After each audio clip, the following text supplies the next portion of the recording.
মালহামাতুল কুবরা launch করার পরে আল্লাহ রাব্বুল আলামিন এই মুসলিম উম্মার এই দুরবস্থা কাটানোর জন্য ইমামুল মাহদিকে পাঠাবেন ইনশাআল্লাহ। কোত্থেকে আসবেন? নবীজি বলছে যখন দেখবে খোরাসান থেকে ব্ল্যাক ফ্ল্যাগস গুলো বের হয়ে গেছে, এভাবে আসছে হাদিসে, বরফের উপরে সাঁতার কেটে হলেও তাদের সাথে যোগ দিব। ওই সময় ওয়ার্ল্ডের অবস্থা কেমন থাকবে আমরা জানি না, হাদিসে এভাবে আছে। নবীজি বলেছেন খোরাসান থেকে যে মুজাহিদিনরা বের হবেন তাদেরকে কোনো বাহিনী পরাস্ত করতে পারবে না, এমনকি তারা জেরুজালেম পর্যন্ত পৌঁছে ওটাকে জয় করবে। হাদিসে আসছে, কিছু করার নেই। হাদিস সহিহ না জয়ীফ না জাল, ওলামায়ে কেরামকে জিজ্ঞাসা করে নিন, এটা হাদিসে আছে, কিছু করার নেই। পৃথিবীর ভবিষ্যৎ লেখা হয়ে গেছে। ইমামুল মাহদী এখান থেকে মদিনা থেকে তিনি পালিয়ে চলে আসবেন মক্কায়। তিনি নেতৃত্ব নিতে চাইবেন না, মানুষ জোর করে তাকে নেতৃত্ব দিবে। হাজার আসওয়াদ এবং মাকাম ইব্রাহিমের মাঝখানে তার হাতে বায়াত নেওয়া হবে। কতজন বায়াত নেবেন? 313 জন। 300। এরপর শাম থেকে একটা বাহিনী তার সাথে যুদ্ধ করতে আসবে। আল্লাহ পাক তাদেরকে মক্কা মদিনার মাঝখানে বাইদ নামক জায়গায় ধসিয়ে দিন, ধসে যাবে, সব আসতে পারবে না। তারপরে বনু কালব নামে একটা গোত্র থাকবে আরবে, ওই কালবের সাথে ইমাম মাহদী যুদ্ধ হবে, ইমাম মাহদী জয়লাভ করবেন ইনশাআল্লাহ। তারপরে তিনি সারা ওয়ার্ল্ডটাকে আবার রুল করা শুরু করবেন।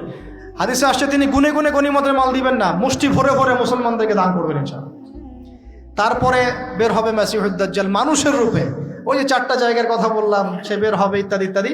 এবার সে মানুষের রূপ ধরে আমাদের সমাজে প্রবেশ করবে এবং তার অনুসারীদেরকে নিয়ে ম্যাসাকার করা শুরু করবে।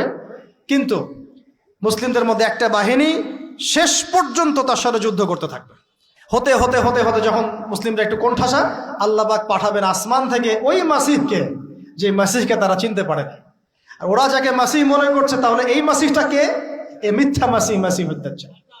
কথা বুঝতে পারছেন? তাহলে সবচেয়ে বড় প্রতারণার শিকার কারা হচ্ছে? মাসিহুদ দাজ্জাল ওদেরকেই প্রতারণা করছে। বুঝতে পারেননি কথা? ওদের সাথেই সবচেয়ে বড় প্রতারণা হচ্ছে। ওরা মনে করছে এই সত্যিকারের মাসিহ, সে আসলে আমরা বিশ্ব রুল করব। সে সত্যিকারের মাসিহ নয়। ঈসা ইবনে মারিয়াম আসবেন কিভাবে সেটাও এসেছে।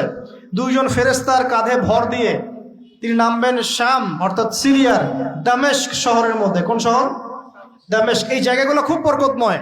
আল্লাহ নবী দোয়া করেছেন, আল্লাহ শামে বরকত দাও, আল্লাহ ইয়েমেনে বরকত দাও, আল্লাহ শামে বরকত দাও, আল্লাহ ইয়েমেনে বরকত দাও। আর মুসলমানরা বলছিল, আল্লাহ রসুল আমাদের নাজদেও বরকত দিতে বলেন, আমাদের নাজদেও বরকত দিতে বলেন। আল্লাহ নবী বলছেন যে নাজদে বরকত না, বরং ওখান থেকে ভূমিকম্প বের হবে, ওখান থেকে শয়তানের শিং বের হবে। চিন্তা করে, ওই যে বললাম নাজদিরা তুর্কিদের বিরুদ্ধে যুদ্ধ করেছিল, অটোম্যান এম্পায়ারের বিরুদ্ধে যুদ্ধ করেছে ব্রিটেনের সাথে হাত মিলিয়ে। ওরাই এখন সারা বিশ্বে, বাংলাদেশে এদের লেসপেন্সার আছে বহুত, বাংলাদেশে এদের বহুত লেসপেন্সার আছে। তারা বলে, ওই যে দেখবেন যে যখনই আমরা এগুলো নিয়ে আপনাদেরকে সচেতন করতে চাই, মানে এরা তো খারাজি হয়ে গেছে, উগ্র হয়ে গেছে, এই হয়ে গেছে, সেই হয়ে গেছে, এভাবে করে গভর্নমেন্ট প্রশাসন সবার কাছে আমাদেরকে বিতর্কিত করার চেষ্টা করে। অথচ আমরা কি কারো শত্রু? আমরা কি এই আলোচনাগুলো করে ওয়ার্ল্ডের প্রেক্ষাপট বদলাতে পারবো? পারবো না। কিন্তু আমাদের প্রজন্মকে আমরা জানাতে তো পারবো, যাতে তারা আত্মবিশ্বাসী হয়ে গড়ে ওঠে যে আমরা এই নতজানু মনোভাব নিয়ে পৃথিবী থেকে যাবো না ইনশাআল্লাহ। আমরা পৃথিবী থেকে মাথা উঁচু করেই যাবো ইনশাআল্লাহ। মুসলিমদের হাতেই বিশ্বের বিজয় লেখা আছে। আস্তে আস্তে বিশ্ব ওদিকে যাবে, এটা তো ওদেরকে জানতে হবে। আমরা তো ওদেরকে জানাচ্ছি মাত্র। তো নাশ থেকে বের হবে শয়তানের শিং, এটা বলা হয়েছে।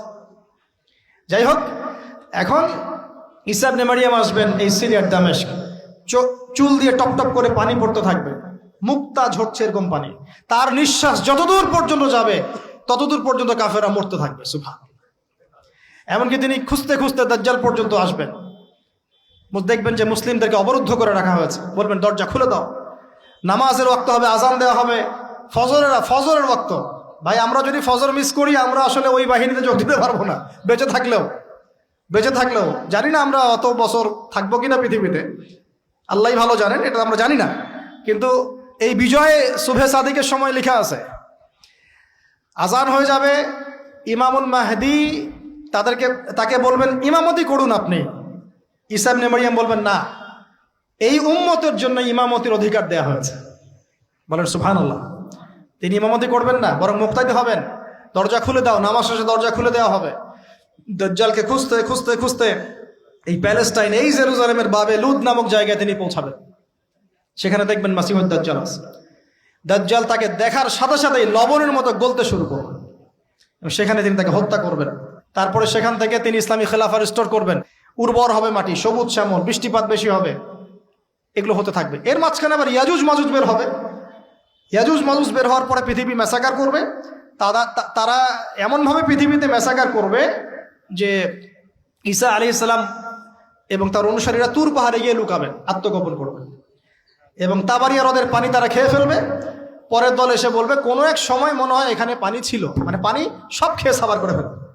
আর বুঝতে পারছেন? ঈসা আলাইহিস সালাম দোয়া করবেন, আল্লাহ এই আযাব থেকে আমাদেরকে তুমি বাঁচাও। আল্লাহ পাক তখন তাদের ঘাড়ের মধ্যে একটা ভাইরাস দিয়ে দিবেন, ভাইরাস, পোকা ভাইরাস। এক ভাইরাসের সব ইয়াজুজ আর মাজুজ শেষ। এরপরে পৃথিবীতে বৃষ্টি বর্ষণ শুরু হবে। আল্লাহ পাক কোথা থেকে জানি পাখি পাঠাবেন, ওই যে আবাবিল পাখি পাঠিয়েছিলেন না, এরকম কোথা থেকে পাখি পাঠাবেন বড় বড় নখওয়ালা। এরা ওদের দেহগুলো উঠাবে, মহাবিশ্বের কোথাও গিয়ে ফেলে দিবে, জানি না আমরা কোথায় ফেলবো। এগুলো রূপকথা মনে হচ্ছে না অনেকের কাছে, এগুলো সত্য, হাদিসে আসছে, একটা একটা শব্দ সত্য। এরপর 40 বছর এভাবে চলে যাবে, ঈসা আলাইহিস সালাম ইন্তেকাল হবে। তারপরে হাদিসে আসছে মানুষ আবারও খারাপ হওয়া শুরু করবে, এত খারাপ হবে, এত জঘন্য হবে যে আল্লাহ শব্দটা বলার মতো একটা মানুষ আর পৃথিবীতে থাকবে না। একটা মিষ্টি মৃদু একটা বাতাস আসবে, এই বাতাস মুমিনদের বগলের নিচ দিয়ে প্রবাহিত হবে, এবং যার অন্তরে এক সরিষা দানা পরিমাণ ঈমান আছে, ওই বাতাসে তার জান কবজ হয়ে যাবে। বাকি থাকবে সব এই যে গরু ছাগল হাঁস মুরগির মতো মানুষ, গবাদি পশু।